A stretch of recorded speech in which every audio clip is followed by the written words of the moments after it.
નમસ્કાર ખેડૂત મિત્રો, તારીખ 4/4/2026 વાર શનિવાર.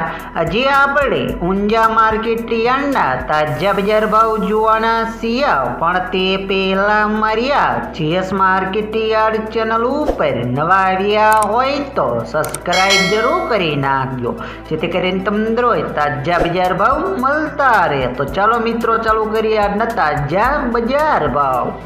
જીરું 3300 થી 5850 રૂપિયા, રાયડો 1250 થી 1371 રૂપિયા, સુવા 1450 થી 2082 રૂપિયા, મેથી 1250 થી 1250 રૂપિયા, ઈસાબુલ 2011 થી 2835 રૂપિયા, ધાણા 1900 થી 2650 રૂપિયા, અજમો 685 થી 3835 રૂપિયા, વરિયાળી 1050 થી 8011 રૂપિયા.